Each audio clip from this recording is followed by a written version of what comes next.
Lengkap soal pesan Jokowi, persaingan politik kita kupas bersama dengan narasumber kita. Sudah hadir bersama kami di sore hari ini dengan PLH Deputi Kepala Staf Kepresidenan Ali Mohtar Ngabalin, Ketua DPW Partai Nasdem Jawa Barat Saan Mustafa, dan Direktur Eksekutif Carta Politika Yunarto Wijaya. Sore, Bapak-bapak. Sore, selamat sore. Saya ke Pak Ngabalin dulu. Pak Ngabalin, jadi pernyataan Pak Presiden ini merupakan warning untuk Menteri jajaran Kabinet Indonesia Maju yang mau maju Pilpres maupun Pileg? Ya, yang pertama kan tidak saja sebagai kepala pemerintahan, tapi juga sebagai kepala negara kan, menyampaikan pesan seperti itu kepada para anggota kabinet beliau yang ikut kontestasi dalam baik Pileg maupun Pilpres. Saya kira bukan hal yang baru dan ini menjadi hal yang biasa. Demikian juga rule of operational networknya, operational activity-nya, semua kan sudah ada. Jadi hal yang biasa, tetapi bagi seorang kepala pemerintahan, sebagai seorang presiden, tentu saja menjadi penting ketika beliau harus menyampaikan ini kepada para pembantu beliau.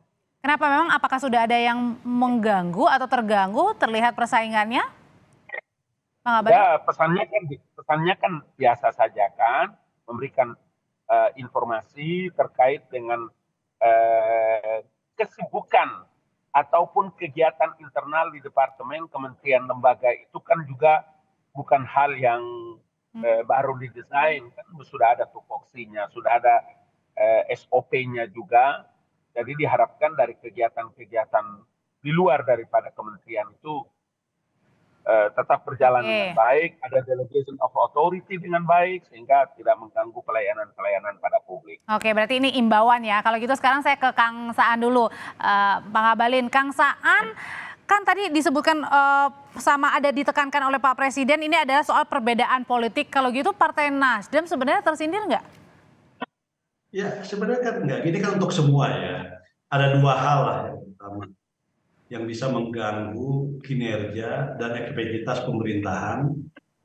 Yang pertama adalah para pembantu presiden itu yang maju di pemilu legislatif. Yang kedua, para pembantu presiden itu yang meniatkan diri itu maju di kontestasi pemilihan presiden wakil presiden.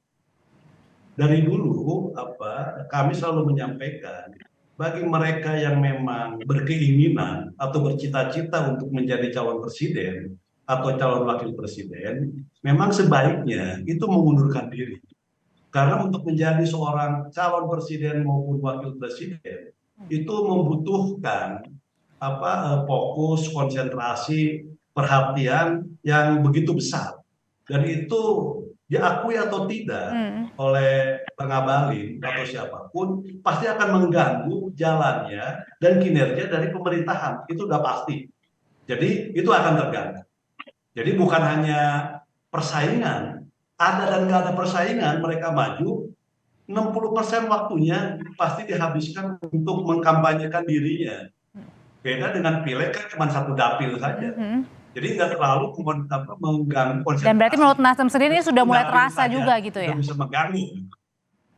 Itu satu. Yang kedua, mereka yang maju di Pilpres, baik sebagai calon presiden maupun sebagai calon wakil presiden, itu juga punya potensi untuk menyalahgunakan kekuasaan.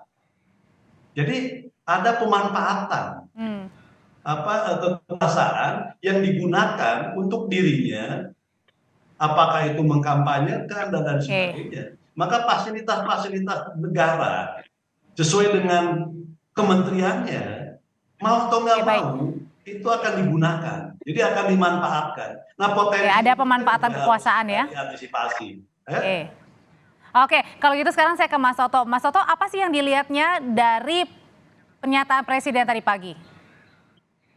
Pernyataan Presiden memang bisa dilihat dari dua kacamata ya. Kalau kita lihat sisi positifnya adalah dari rangkaian statement-statement Presiden berbicara misalnya sebagai seorang yang akan pensiun, tapi seakan-akan beliau tidak ingin lepas tangan saja. Beliau ada penekanan misalnya terkait dengan Indonesia berapa puluh tahun ke depan, golden time 13 tahun misalnya yang tidak boleh dilewatkan. Lalu bagaimana memaknai tentang continuity. Artinya memang dalam kacamata ini beliau bisa dilihat sebagai seseorang yang melampaui seorang politisi. Saya nggak mau menggunakan istilah negarawan lah.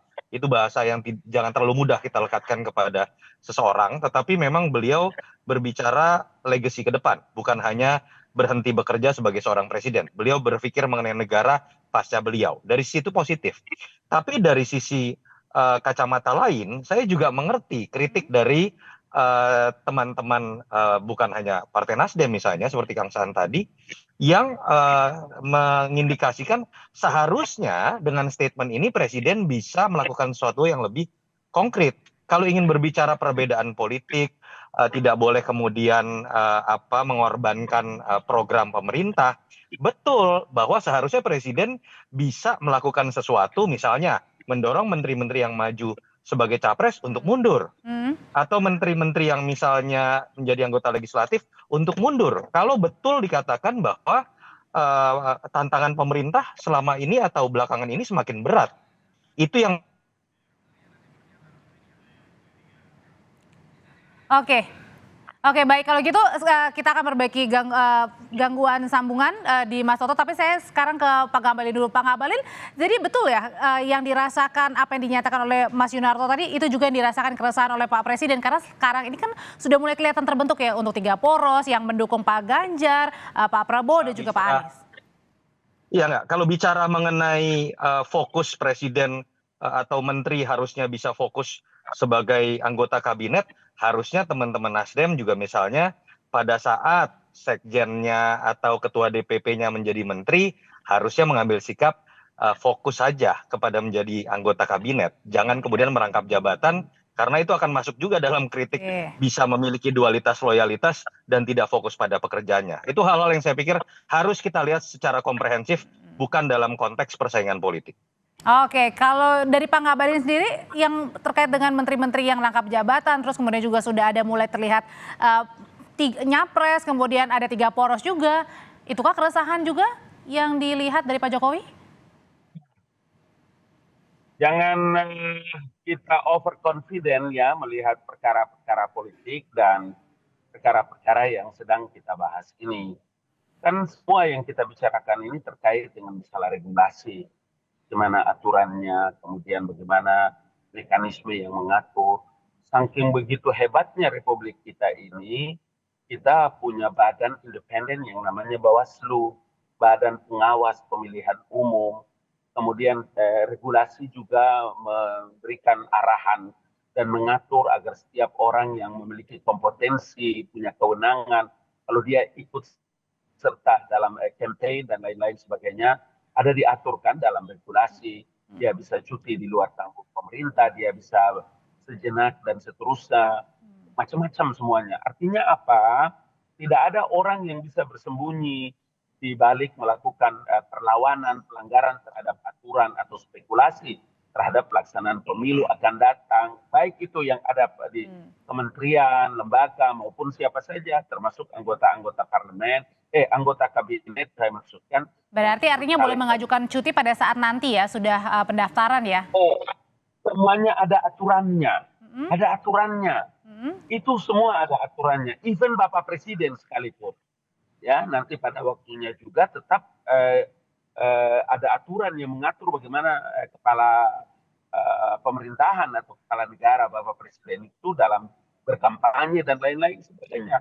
Semua orang ini punya hak untuk memilih dan semua orang punya hak untuk dipilih, tentu saja dengan kriteria yang ada.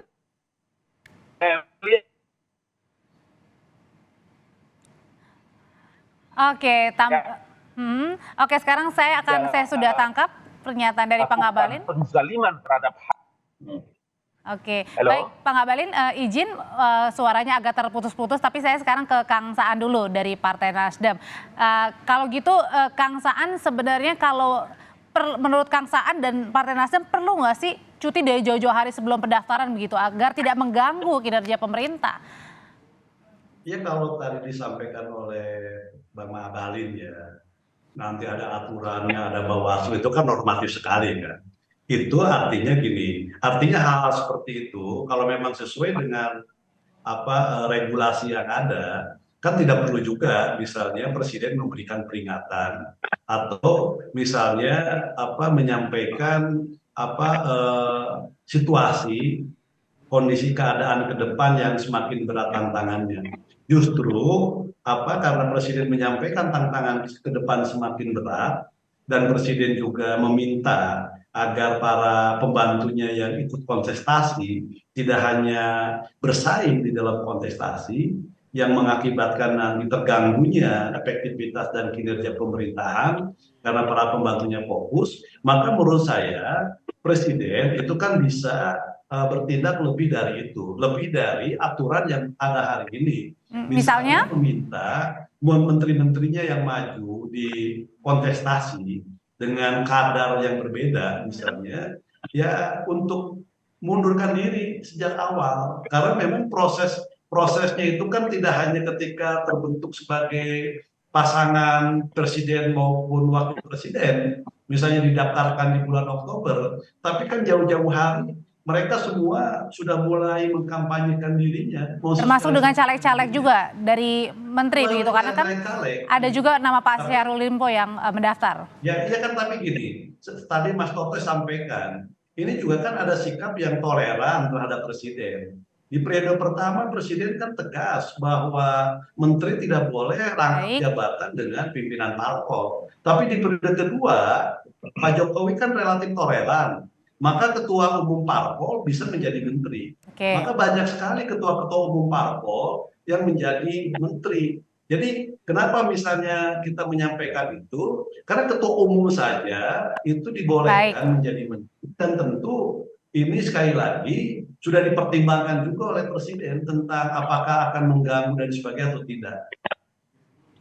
Oke, berarti kalau gitu sebenarnya diterima nggak sih Pak Ngabalin, tadi ada masukan dari Partai Nasdem lebih baik cuti di awal saja agar tidak mengganggu kinerja pemerintah.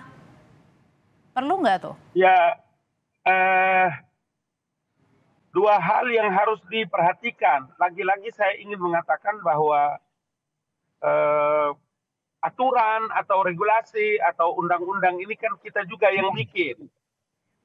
Yang kedua, dalam setiap politik, keputusan politik selalu dinamis, bukan? Jadi mari kita jujur untuk bisa melihat perkara ini tidak saja dalam kepentingan kita. Artinya bahwa ketika ada satu keputusan politik menguntungkan pihak A, kemudian kita rame-rame mendukung pihak A. Begitu merugikan kita, kemudian kita sama-sama menzalimi orang. Tidak boleh menurut saya. Jangan menzalimi orang dengan hak-hak konstitusinya. Karena ini semua diatur. Ada aturannya kan. Kalau orang-orang itu melanggar aturan, monggo.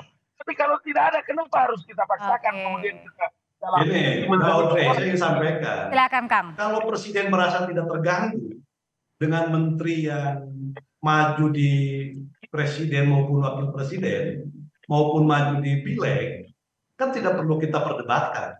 Artinya juga presiden juga dan juga Pak Ngabalin itu tidak perlu juga melakukan berbagai komentar.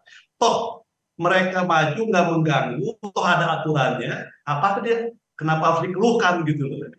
Jadi kalau memang itu semua yang disampaikan oleh Pak Ngabalin, ngapain dikeluhkan? Ngapain dikeluhkan oleh KSP? Ngapain presiden juga menyampaikan kepada publik yang ganggu? Toh semua urusan selesai. Jadi ini bukan soal pemimpin, tentu saja dong. Wajar-wajar kalau presiden sebagai pemimpin, sebagai kepala pemerintahan yang memimpin para anggota-anggota kabinet yang ikut serta ini kan normal saja. Karena jabatan menteri itu jabatan politik, bukan jabatan dalam posisi seperti kita bicara sebagai seorang manajer profesional kan. Biasa saja ada tugas-tugas deputi, ada di tugas-tugas dirjen dan lain-lain. Sudah ada SOP-nya, jadi tidak usah dikhawatirkan itu. Tidak terganggu jalannya pemerintahan. Baik, tahan dulu Pak Ngabalin dan juga Kang Saan. Saya tanya kalau gitu ya di tengah-tengah ke Mas Toto deh. Mas Toto, ini seharusnya gimana? Apalagi ditambah dengan 3 poros yang sudah sangat kelihatan ya. Ada di kabinet lagi yang mau baca pres, kemudian juga partai politik. Ini kemudian terganggu nggak sih komunikasi? Masukan saya gini aja sih. Pertama buat Bang Ngabalin ya. Jawaban Bang Ngabalin ini tidak khas Pak Jokowi. Jawabannya ini sangat berbasiskan regulasi, berbasiskan birokrasi, Pak Jokowi ini terobosan sifatnya. Dan kalau kita lihat yang sekarang sedang dituntut, termasuk oleh saya pribadi adalah betul tidak ada aturan yang melanggar. Betul dalam konteks menjadi peserta pemilu, entah capres ataupun anggota legislatif, ada Bawaslu, ada penyelenggara pemilu. Yang sedang dituntut itu kan adalah ketika keluhan seorang presiden terhadap anggota kabinetnya supaya tetap bekerja secara full, tidak terbagi, fokus pada program pemerintah. Pertanyaannya kan, kenapa Anda tidak gunakan hak Anda untuk misalnya mendorong menteri-menteri tersebut misalnya untuk mengundurkan diri? Itu kan yang biasa dilakukan oleh Pak Jokowi, walaupun aturan memperbolehkan, tapi dia akan fokus pada apa yang disebut dengan prioritas kerja. Yang kedua, ya kalau dengan Nasdem, isu ini memang menjadi menarik. Tadi saya tantang. Saya pikir dalam konteks ini ungkapan Kang Saan betul ya, tuntutan bahwa Pak Jokowi kenapa nggak sekalian minta menteri-menteri yang nyapres atau menjadi caleg mundur saja. Tapi kan terkesan ya, kritik keras ini kenapa baru dialamatkan sekarang. Tapi Nasdem sempat menikmati yang menjadi keleluasaan diberikan oleh Pak Jokowi, yang menurut saya juga salah. Ketika Nasdem misalnya menikmati rangkap jabatan menjadi anggota kabinet juga, tapi kemudian juga rangkap jabatan menjadi pemimpin partai juga. Betul tadi Kang Saan mengutarakan keleluasan itu diberikan oleh Pak Jokowi. Loh, Nasdem kenapa tidak kemudian mengambil sikap untuk berbeda misalnya, ikut menikmati ini, sementara dalam konteks ketika sekarang berbicara menteri menjadi capres, sikap dari Nasdem cenderung berbeda. Ketika kita sudah tahulah publik bahwa kesannya sekarang ada perbedaan sikap antara Presiden dengan Bang Surya Paloh. Oke, kalau gitu Setahun setengah yang lalu, Pak Audrey, saya pernah silakan, Kang. bicara juga. Setahun setengah yang lalu ya, ketika saya di DPR, saya juga diminta tanggapan terkait dengan awal-awal ada beberapa menteri yang berkeinginan maju capres. Bahkan ketika pemilu itu belum ada kepastian akan dilakukan apakah tanggal 14 Februari atau Mei, ketika isu menteri mau nyapres sudah sampaikan di dalam setiap kesempatan bahwa mereka yang berkeinginan walaupun belum ditetapkan sebagai pasangan calon presiden supaya pemerintahan ini berjalan dengan efektif dan juga tidak mengganggu kinerja dan tidak mengganggu program-program dan kebijakan Pak Jokowi di akhir masa keduanya ini. Karena Pak Jokowi ingin meninggal karena mewariskan sesuatu yang sangat berarti, yang dikenang, maka saya katakan mereka yang berkeinginan itu sebaiknya mengundurkan diri. Atau bahkan Presiden bisa juga mereka yang berkeinginan ya diminta dan itu udah disampaikan karena berarti. itu 1 tahun setengah lalu Mas Toto sudah saya sampaikan dalam setiap kesempatan. Ketika misalnya ada keinginan Pak Erick maju, ada keinginan Pak Atau mungkin jangan-jangan Partai Dasna mungkin bisa mau memberikan contoh terlebih dahulu misalnya untuk mundur misalnya dari internal kader yang ada di jajaran kabinet. Ya pertama gini lah, kalau soal itu sekali lagi saya katakan terkait dengan soal itu semua, karena kita adalah bagian dari barisan koalisi juga dan sama-sama ingin menyukseskan. Jadi kalau misalnya nanti Nasdem melakukan sesuatu yang di luar apa yang diinginkan oleh Presiden, juga nanti dalam posisi yang bisa ditafsirkan lain juga. Bisa diinterpretasikan dan dipersepsikan lain juga. Tapi kalau itu misalnya datang dari Presiden dan dilakukan sama, siapapun termasuk dari Nasdem, diperlakukan sama, itu nggak ada masalah. Jadi sekali lagi Bang Abalin, ini bukan dalam konteks bicara partai per partai, tapi kita bicara ingin di akhir masa jabatannya Pak Jokowi ini, yang dikeluhkan Pak Jokowi, agar menteri ini semua bisa fokus, bisa konsentrasi. Kalau gitu sekarang, Kang, kita sudah tangkap. Kalau gitu, kalau dari Pak Ngabalin sendiri, gimana? Apakah ini mungkin Pak Jokowi mau? Gini. Pak Jokowi itu usernya. Jadi kalau Pak Jokowi sendiri merasa aman dengan kinerja para menterinya, ya saya kira normal saja. Kan yang bisa mengetahui apakah sebuah kementerian lembaga atau para anggota kabinet itu efektif atau tidak efektif itu kan ya kepala pemerintahannya, presidennya. Dan kemudian kalau presiden atau ini mungkin bisa dibilang cara halus dari Pak Jokowi, Pak Ngabalin. Ya, kita punya pemimpin ini kan juga punya kultur, mereka juga punya adab. Jadi kalau pas beliau menyampaikan pesan seperti itu, ya Makanya tadi saya dari awal bilang, jangan kita overconfident dalam memberikan penilaian atau mengomentari perkara-perkara seperti begini. Karena yang tahu itu Presiden Jokowi terhadap kinerja para menteri, kepala lembaga, dan lain-lain sebagainya. Jadi, dan ini perkara bukan barang baru pertama kali kita hadapi pemilu dan para menteri seperti ini. Sudah berkali-kali kita sudah punya pengalaman. Tidak usah terlalu overconfident untuk kita mengomentari masalah ini. Biasa-biasa saja. Baik. Kalau gitu Mas Toto, bagaimana seharusnya harus disikapi ke depan supaya tidak gaduh nih di dalam internal kabinet sendiri? Ya, saya harus mengatakan sebaliknya ya, bahwa kalau memang tidak ingin ini gaduh, tidak ingin dikomentari berlebihan, Pak Jokowi nggak usah ngeluh. Artinya kan kalau seperti kata Bang Ngabalin, ini biasa-biasa saja, sudah berapa kali pemilu, Presiden menganggap misalnya menterinya baik-baik saja, ya tidak usah mengeluh dan mengeluarkan statement ini sampai kemudian Kompas perlu membahasnya. Artinya apapun dukungan terhadap Jokowi. Tapi mungkin ini kali Mas Toto, kan bisa saja ketika menteri misalnya maju pileg maupun pilpres kan bisa juga menggunakan powernya, kekuasaannya kan? Loh, betul, itu yang maksud saya menjadi kritik yang normal-normal saja harus diterima oleh kuping pemerintah juga. Bahwa sudah menjadi sebuah logika awam. Ketika ada orang yang sedang berkuasa, lalu kemudian ikut dalam pertarungan, ada potensi terjadi penyalahgunaan kekuasaan di sisi sebagai peserta pemilu. Di sisi lain, sebagai pejabat publik, pasti waktunya akan terambil, tersita. Jadi ini logika yang harus dijelaskan secara baik-baik saja. Bukan kemudian dengan menggunakan bahasa bahwa hanya presiden yang tahu, tidak usah dipertanyakan. Tidak. Publik harus mempertanyakan. Apalagi ketika Presiden sudah mengeluhkan hal tersebut. Benar. Tapi teman-teman seperti Bang Ngabalin mengutarakan argumentasi kuat di balik itu. Baik, silakan singkat kalau gitu Pak Ngabalin. Gini, maksud saya begini. Indonesia ini kan memang luar biasa. Acara seperti hari ini juga, apa-apa yang dilakukan oleh para menteri atau anggota kabinet dalam setiap pemilu pilpres maupun pileg ini kan bukan untuk pertama kali. Tidak ada yang dikeluhkan. Yang disampaikan Presiden itu bukan karena ada urusan kegaduhan atau bukan ada keluhan, tidak.